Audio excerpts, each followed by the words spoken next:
द्वितीय अध्याय में देवताओं के तेजपुंज से भगवती महालक्ष्मी के प्रकट होने का वर्णन किया गया है, जो अपने समस्त आयुधों एवं अपने सिंह वाहन को लेकर महिषासुर की विशाल सेना पर टूट पड़ी।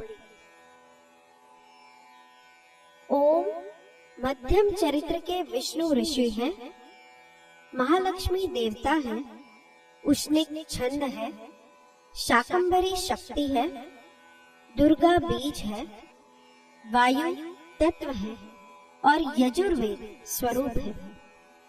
श्री महालक्ष्मी की प्रसन्नता के लिए मध्यम चरित्र के पाठ में इसका विनियोग है।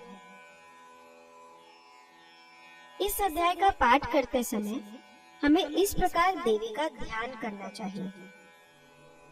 मैं कमल के आसन पर बैठी हुई प्रसन्न मुख वाली महिषासुर मर्दिनी भगवती महालक्ष्मी का भजन करता हूँ, जो अपने हाथों में अक्षमाला, फरसा, गदा, बाण, वज्र, पद्म, धनुष, कुंडिका, दंड, शक्ति, खड़ग, ढाल, शंख, घंटा, मधुपात्र, शूल, पाश और चक्र धारण करते हैं।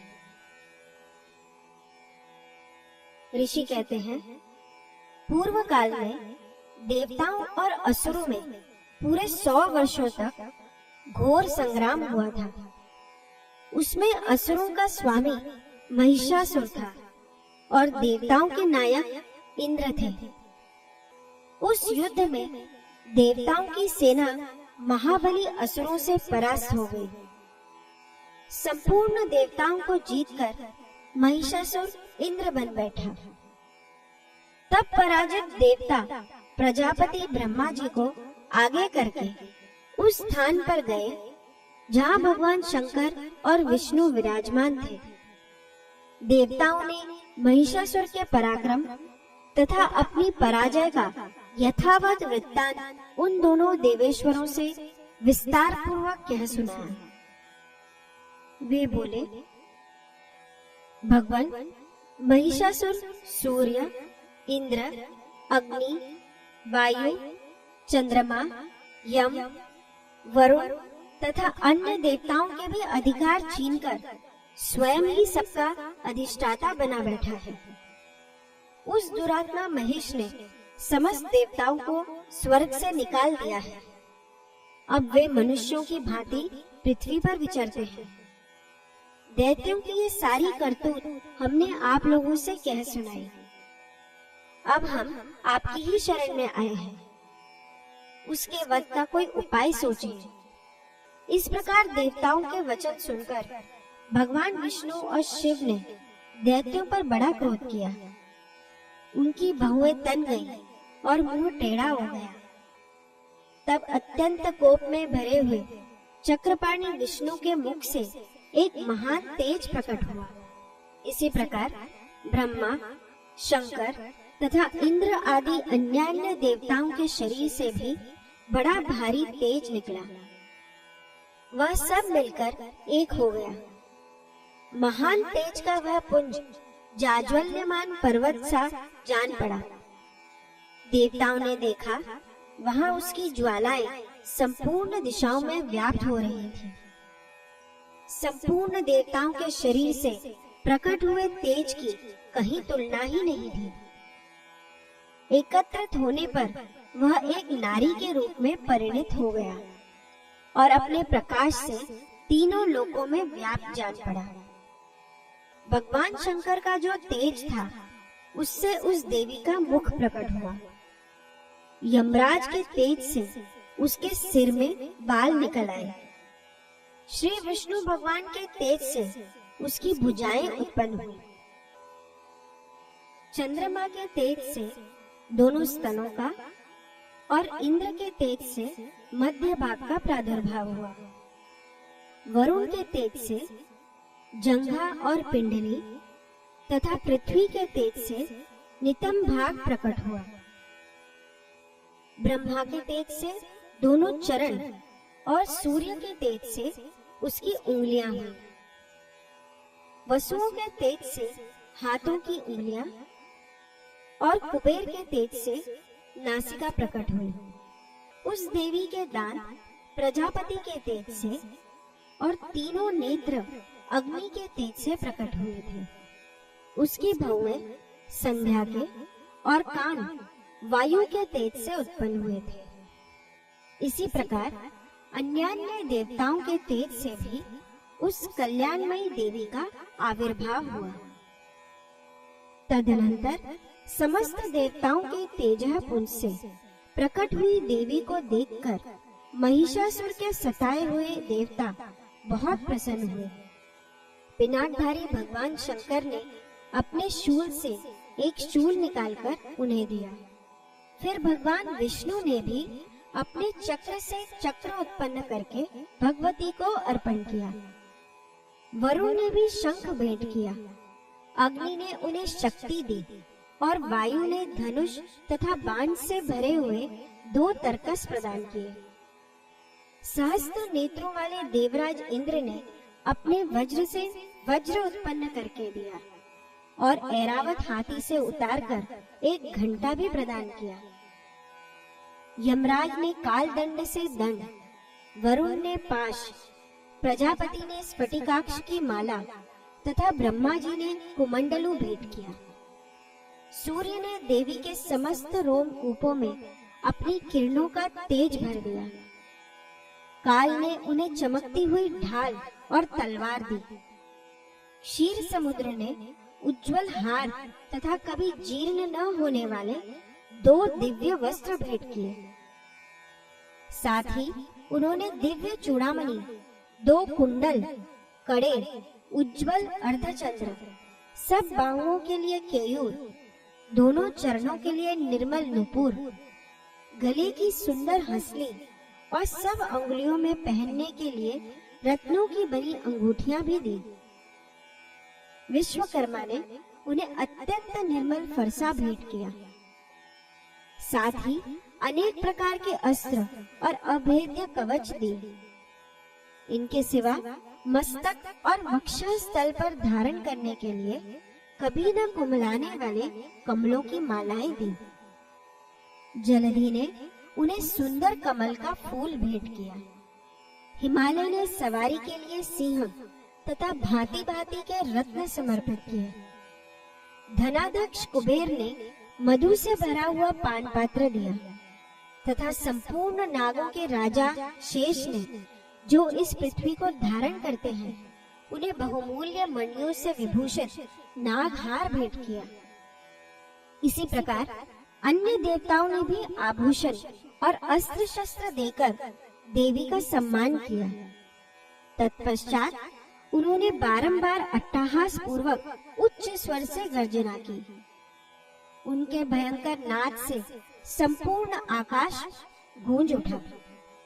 देवी का वह अत्यंत उच्च स्वर से किया हुआ सिंहनाद कहीं समा न सका। आकाश उसके सामने लघु प्रतीत होने लगा।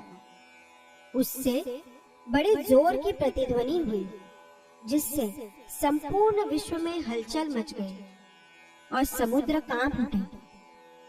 पृथ्वी डोलने लगी और समस्त पर्वत हिलने लगे। उस समय देवताओं ने अत्यंत प्रसन्नता के साथ सिंहवाहिनी भवानी से कहा, देवी आपकी जय हो। साथ ही महर्षियों ने भक्ति भाव से विनम्र होकर उनका स्तवन किया। संपूर्ण त्रिलोकी को क्षोभग्रस्त देख दैत्यगण अपनी समस्त सेना को कवच आदि से सुसज्जित कर हाथों में हथियार ले सहसा उठकर खड़े हो गए। उस समय महिषासुर ने बड़े क्रोध में आकर कहा, आह, यह क्या हो रहा है? फिर वह संपूर्ण असुरों से घिरकर उस सिंहनाद की ओर लक्ष्य करके दौड़ा और आगे पहुंचकर उसने देवी को देखा, जो अपनी प्रभा से तीनों लोगों को प्रकाशित कर रही थी। उनके चरणों के भार से पृथ्वी दबी जा रही थी। माथे के मुकुट से आकाश में रेखा सी खींच रही थी तथा वे अपने धनुष के टंकार से सातों पातालों को क्षुब्ध किए देती थी। देवी अपनी हजारों भुजाओं से संपूर्ण दिशाओं को आच्छादित करके खड़ी थी। तदनंतर उनके साथ दैत्यों का युद्ध छिड़ गया। नाना प्रकार के अस्त्र शस्त्रों के प्रहार से संपूर्ण दिशाएं उद्भासित होने लगी। चिक्षुर नामक महान असुर महिषासुर का सेनानायक था। वह देवी के साथ युद्ध करने लगा। उन दैत्यों की चतुरंगिणी सेना को साथ लेकर चामर भी लड़ने लगा। 60,000 रथियों के साथ आकर उद्रग्र नामक महादैत्य ने लोहा लिया। 1 करोड़ रथियों को साथ लेकर महाहनु नामक दैत्य युद्ध करने लगा, जिसके रोए तलवार के समान तीखे थे। वह असीलोमा नामक महादैत्य 5 करोड़ रथी सैनिकों सहित युद्ध में आ डटा। 60 लाख रथियों से घिरा हुआ बाष्कल नामक दैत्य भी उस युद्ध भूमि में लड़ने लगा। परिवारित नामक राक्षस हाथी सवार और घुड़सवारों के अनेक दलों तथा 1 करोड़ रथियों की सेना लेकर युद्ध करने लगा। बिडाल नामक दैत्य 5 अरब रथियों से घिरकर लोहा लेने लगा। इनके अतिरिक्त और भी हजारों महादैत्य रथ, हाथी और घोड़ों की सेना साथ लेकर वहां देवी के साथ युद्ध करने लगे। स्वयं महिषासुर उस रणभूमि में कोटि-कोटि सहस्त्र रथ, हाथी और घोड़ों की सेना से घिरा हुआ खड़ा था। वे दैत्य देवी के साथ तोमर, भिंदीपाल, शक्ति, मूसल, खड़ग, परशु और पट्टिश आदि अस्त्र शस्त्रों का प्रहार करते हुए युद्ध कर रहे थे। कुछ दैत्यों ने उन पर शक्ति का प्रहार किया, कुछ लोगों ने पाश फेंके तथा कुछ दूसरे दैत्यों ने खड़ग प्रहार करके देवी को मार डालने का उद्योग किया। देवी ने भी क्रोध में भरकर खेल खेल में ही अपने अस्त्र शस्त्रों की वर्षा करके दैत्यों के समस्त अस्त्र शस्त्र काट डाले। उनके मुख पर परिश्रम या थकावट का रंच मात्र भी चिन्ह नहीं था। देवता और ऋषि उनकी स्तुति करते थे और वे भगवती परमेश्वरी दैत्यों के शरीरों पर अस्त्र शस्त्रों की वर्षा करती रही। देवी का वाहन सिंह भी क्रोध में भरकर गर्दन के बालों को हिलाता हुआ असुरों की सेना में इस प्रकार विचरने लगा, मानो वनों में दावानल फैल रहा हो। रणभूमि में दैत्यों के साथ युद्ध करती हुई अंबिका देवी ने जितने निश्वास छोड़े, वे सभी तत्काल सैकड़ों हजारों गणों के रूप में प्रकट हो गए और परशु, भिंदीपाल, खड़ग तथा पट्टिश आदि अस्त्रों द्वारा असुरों का सामना करने लगे। देवी की शक्ति से बड़े हुए वे गण असुरों का नाश करते हुए नगाड़ा और शंख आदि बाजे बजाने लगे। उस संग्राम महोत्सव में कितने ही गण मृदंग बजा रहे थे।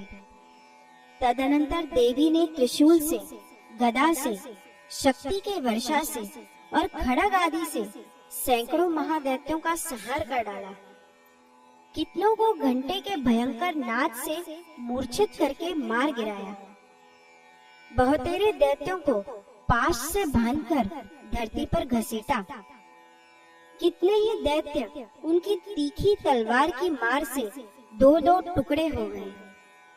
कितने ही गदा की चोट से घायल हो धरती पर सो गए। कितने ही मूसल की मार से अत्यंत आहत होकर रक्त वमन करने लगे। कुछ दैत्य शूल से छाती फट जाने के कारण पृथ्वी पर ढेर हो गए। उस रणांगण में बाण समूहों की वृष्टि से कितने ही असुरों की कमर टूट गई। बाज की तरह झपटने वाले देव पीड़क दैत्यगण अपने प्राणों से हाथ धोने लगे। किन्हीं की बाहें छिन्न भिन्न हो गई। कितनों की गर्दनें कट गई। कितने ही दैत्यों के मस्तक कट कट कर गिरने लगे। कुछ लोगों के शरीर मध्य भाग में ही विदीर्ण हो गए। कितने ही महादैत्य जांघें कट जाने से पृथ्वी पर गिर पड़े। कितनों को ही देवी ने एक बाह, एक पैर, एक नेत्र वाले करके 2 टुकड़ों में चीर डाला। कितने ही दैत्य मस्तक कट जाने पर भी गिरकर फिर उड़ जाते और केवल धड़ के ही रूप में अच्छे अच्छे हथियार हाथों में ले देवी के साथ युद्ध करने लगते थे। दूसरे कबंध युद्ध के बाजों की लय पर नाचते थे। कितने ही बिना सिर के धड़ हाथों में खड़ग, शक्ति और रिष्टि लिए दौड़ते थे तथा दूसरे दूसरे महादैत्य ठहरो ठहरो यह कहते हुए देवी को युद्ध के लिए ललकारते थे। जहाँ वह घोर संग्राम हुआ था, वहाँ की धरती देवी के गिराए हुए रथ, हाथी, घोड़े और असुरों की लाशों से ऐसी पट गई थी कि वहाँ चलना फिरना असंभव हो गया था। दैत्यों की सेना में हाथी, घोड़े और असुरों के शरीरों से इतनी अधिक मात्रा में रक्तपात हुआ था कि थोड़ी ही देर में वहाँ खून की बड़ी बड़ी नदियां बहने लगी। जगदम्बा ने असुरों की विशाल सेना को क्षण भर में नष्ट कर दिया, ठीक उसी तरह जैसे तृण और काठ के भारी ढेर को आग कुछ ही क्षणों में भस्म कर देती है। और वह सिंह भी गर्दन के बालों को हिला हिलाकर जोर जोर से गर्जना करता हुआ दैत्यों के शरीरों से मानो उनके प्राण चुने लेता था। वहां देवी के गणों ने भी उन महादैत्यों के साथ ऐसा युद्ध किया जिससे आकाश में खड़े हुए देवतागण उन पर बहुत संतुष्ट हुए और फूल बरसाने लगे। इस प्रकार श्री मार्कंडेय पुराण में सावर्णिक मनवंतर की कथा के अंतर्गत देवी महात्म्य में महिषासुर की सेना का वध नामक दूसरा अध्याय पूरा हुआ।